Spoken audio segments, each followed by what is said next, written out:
दिल्ली की सड़कों पर चलते चलते आपके सामने जगह आएगी। ये कोई आम जगह नहीं है, बल्कि यहाँ गूंजती है शहादत की कहानियाँ। ये है इंडिया गेट, एक ऐसी जगह जिसका अपना एक अलग इतिहास है।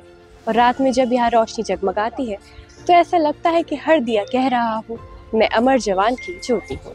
तो चलिए ऐसी ही कहानियाँ सुनने के लिए हम चलते हैं साकिब सलीम के पास और जानते हैं इंडिया गेट के इतिहास के बारे में।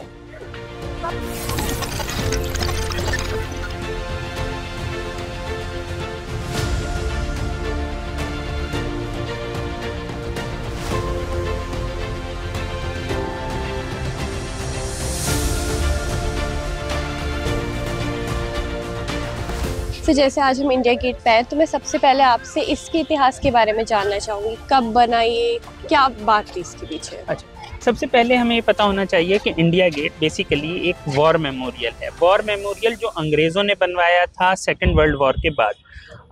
ये 1917 में डिसाइड हुआ था कि ये बनेगा। उसके बाद इसे बनाने का काम शुरू हुआ, 1930 में ये इनॉग्रेट हुआ।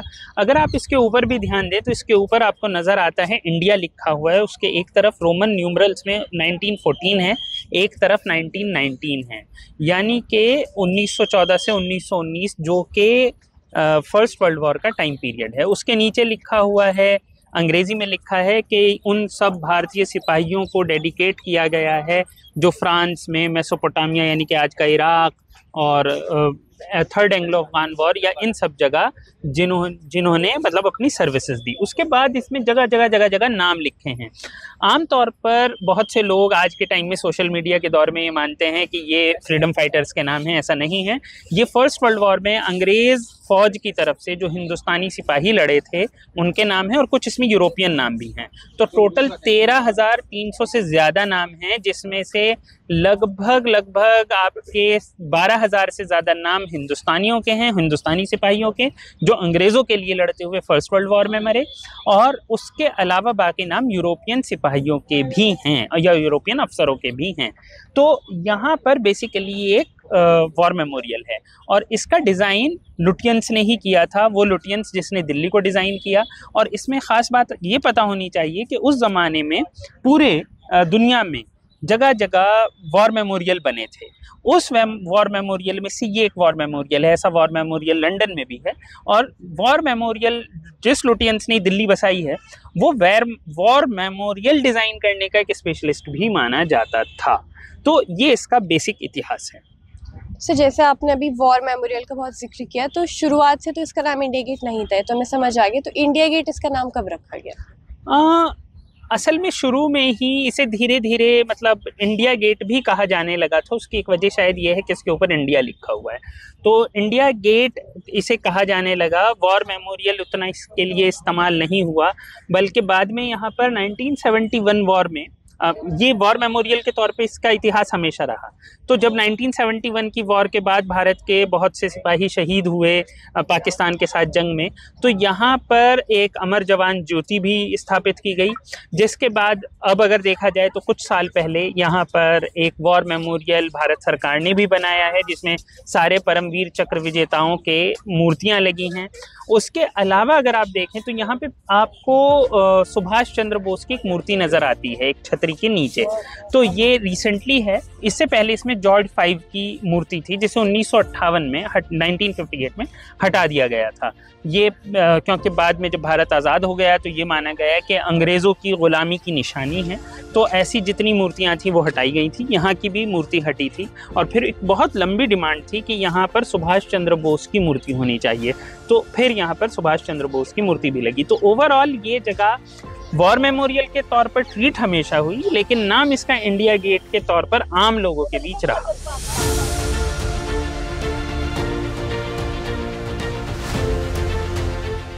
तो जैसे आपने अभी बताया था कि यहाँ पे सुभाष चंद्र बोस की मूर्ति है, तो ये यहाँ पे क्यों है, मतलब क्यों बनाई गई है? देखिए, जब भारत आज़ाद हुआ तो एक पहली डिमांड ये हुई कि यहाँ पर जॉर्ज 5 की मूर्ति थी 1936 में जो लगा दी गई थी।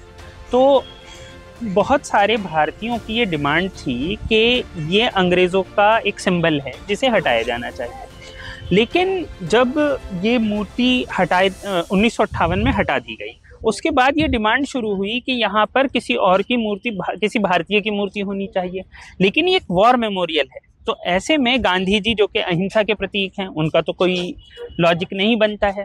फिर भारतीय क्रांतिकारियों में या भारत के फ्रीडम फाइटर्स में सबसे इम्पोर्टेंट नाम जिसे कि हम वॉर से जोड़ सकते थे वो आज़ाद हिंद फौज और नेताजी सुभाष चंद्र बोस थे। तो पहली डिमांड ये उठी कि यहाँ पर नेताजी सुभाष चंद्र बोस की मूर्ति होनी चाहिए, वॉर मेमोरियल में आज़ाद हिंद फौज को भी हमें इंक्लूड करना चाहिए। तो एक तरीके से आज़ाद हिंद फौज को यहाँ पर इंक्लूड किया जाए, ये डिमांड आज़ादी के बाद से ही उठने लगी थी, क्योंकि आप वॉर मेमोरियल बनाए हुए हैं, उसके बाद आप इसमें 1971 भी ऐड कर रहे हैं, आप पूरे तौर पे हिंदुस्तान की सेना का एक तरीके से इसे वॉर मेमोरियल मानते हैं। तो ऐसे में आज़ाद हिंद फौज जिसने अंग्रेज़ों के खिलाफ जंग करी जिस फौज ने, उसका नाम यहाँ क्यों ना हो। तो इसलिए ये डिमांड थी जो 2022 में जाकर पूरी हुई, जब यहाँ पर मोदी जी ने इस स्टैचू को अनवील करा। तो जैसे आपने अभी शुरू में भी जिक्र किया, पर मैं और क्लियरली जानना चाहूँगी कि यहाँ पे जो नाम है लोगों को लगता है फ्रीडम फाइटर्स के हैं, तो वो नाम किन लोगों के हैं? क्योंकि ज़्यादातर को यही लगता है कि फ्रीडम फाइटर्स हैं वो। जी, ये आपने बिल्कुल सही फरमाया कि ज़्यादातर लोगों को लगता है, बल्कि सोशल मीडिया पे आमतौर पे पोस्ट होती है कि इतने हज़ार फ्रीडम फाइटर्स के नाम यहाँ पर हैं, उसमें इतने हिंदू, इतने मुसलमान, इतने सिख, इतने ईसाई, लेकिन असल में ऐसा नहीं है। ये फ्रीडम फाइटर्स के तौर पर क्वालिफाई नहीं होते हैं। फर्स्ट वर्ल्ड वॉर जब हुई तो हिंदुस्तान अंग्रेज़ों के अंडर था। हिंदुस्तान की फ़ौज में अंग्रेज़ों की फ़ौज में हिंदुस्तानी सिपाही होते थे। तो फ्रांस में जहाँ पर आज इज़राइल है वहाँ पर, फ़िलिस्तीन जहाँ पर है वहाँ पर, या जहाँ पर इराक़ है, ईरान है, हर जगह जो फ़ौज लड़ रही थी अंग्रेज़ों की, जिसे हम अंग्रेज़ फ़ौज कहते हैं, वो फ़ौज हिंदुस्तानी सिपाहियों की और हिंदुस्तानी अफसरों की फ़ौज थी।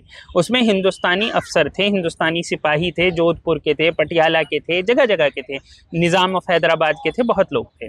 तो वो सारे सिपाही लड़े और वो जंग में मारे गए।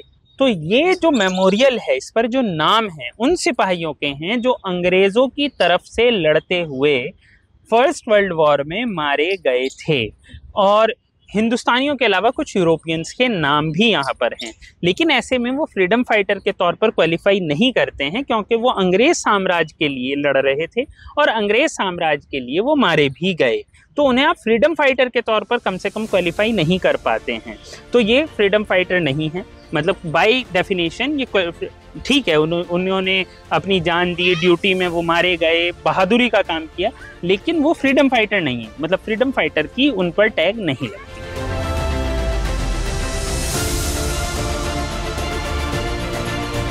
आज धरोहर के इस एपिसोड में हम आपको लेके आए थे इंडिया गेट, और आज का मौसम कुछ इतना ज़्यादा ख़ास था कि यहाँ के हमें अलग ही एहसास हुआ। ऐसी और भी वीडियोज़ के लिए आप देखते रहिए हर संडे धरोहर।